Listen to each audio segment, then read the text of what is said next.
आरक्षण आमच्या हक्काचं, एक मराठा, एक मराठा. आता कुठं जायचं, आता कुठं जायचं. आंबेगाव तालुक्यातील मराठा बांधव या ठिकाणी हजारोंच्या संख्येनं मंचर शहरात आलेले आहेत. खरं तर सकाळपासून आपण सर्वजण या ठिकाणी वाट पाहतायत. अजूनही या ठिकाणी मनोजदादा जरांगे पाटील पोहोचलेले नाही आहेत. काय सांगाल? मनोजदादा जरांगे पाटलांच्या स्वागतासाठी आम्ही सर्वजण या ठिकाणी उपस्थित आहेत. आणि मनोजदादा जरांगे पाटील हा मराठ्यांचा एक देव आहे.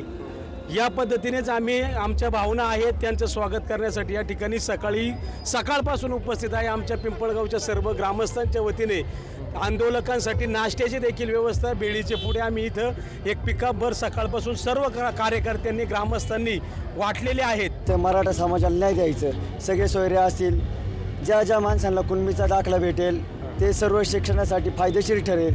आणि मनोजदादा जरांगे पाटील यांना आज यायला उशीर झाला आहे. उद्या पहाटेचे 6 वाजले काय, आणि 2 दिवस जरी मनोजदादा जरांगे पाटलांना तिथूनही ते यायला लागले तरी सर्व समस्त मराठा बांधवांची भावना आहे, जोपर्यंत मनोजदादा जरांगे पाटील इथपर्यंत येत नाही आणि इथून मुंबईला पोहोचत नाही तोपर्यंत आमचे पिंपळगावचे ग्रामस्थ असतील, संपूर्ण मराठा समाज असेल, तोपर्यंत त्यांच्यासोबत आम्ही आहेत.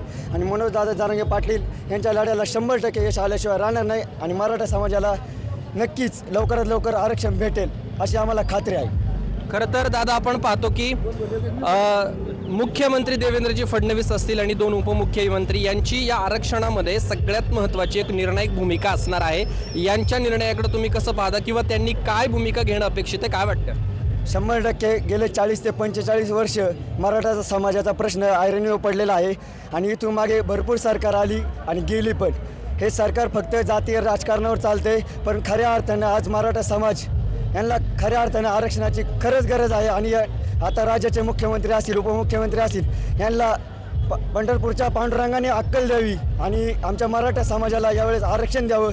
आता सत्तेत ते जाऊन बसलेत, सत्ता कशा प्रकारे मिळवली हे त्यांना माहिती. पण आता जरांगे पाटील निघलेत, त्यांना मुळासकट नांगर लागल्याशिवाय जरांगे पाटील मागे हटणार नाही. आणि आमचा मनोजदादा जरांगे पाटील यांच्यावर पूर्ण विश्वास आहे की यावेळेस त्यांच्या मागे संपूर्ण जनता, पूर्ण महाराष्ट्र त्यांच्या मागे उभा आहे, मराठा समाज त्यांच्या मागे उभा आहे. त्यामुळे यावेळेस नक्कीच आंदोलनाला यश मिळेल आणि आम्हाला 100% आरक्षण भेटणार याची आम्हाला खात्री आहे.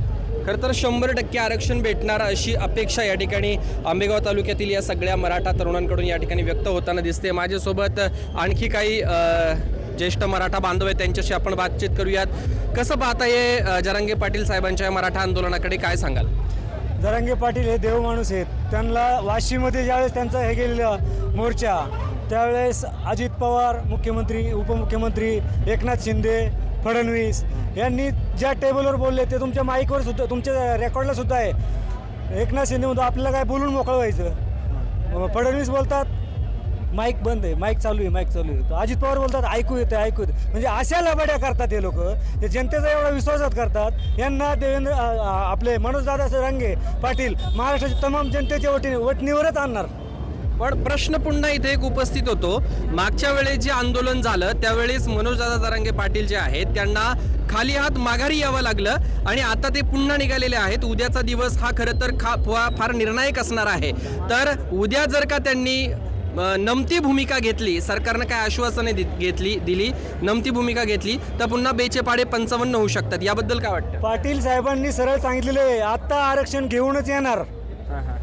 मी मुंबईला जातो, आरक्षण घेऊन येतो आणि कुणबी दाखला हातातच देतो, बस. याच्या पलीकडे काहीच होणार नाही.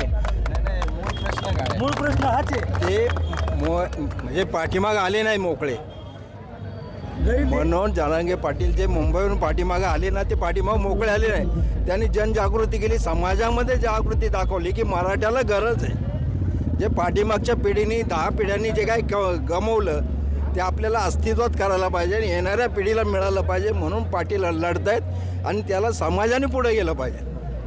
भाषण देऊन फायदा नाही, समाज त्यांच्याबरोबर गेला तरच फायदा आहे. राजकारणी लोक राजकारण करतात, मराठ्यांची फसवणूक करतात, त्यांना खेचतात, त्यांना मारतात. आणि आज जो काही इतिहास आहे हा शिवकालीन इतिहास आहे. आजपर्यंत पाहिला तर 350-400 वर्षापर्यंत इतिहास जर पाहायला गेला तर मराठ्याची फसवणूक मराठ्यांनीच केलेली आहे. काय नाव तुझं? शौर्य सुहास. आज तू मंचरला आलायस, कशासाठी आलायस, काय सांगशील? आम्हाला आरक्षण पाहिजे, आत्ता नाही तर कधीच नाही. एक मराठा, लाख मराठा.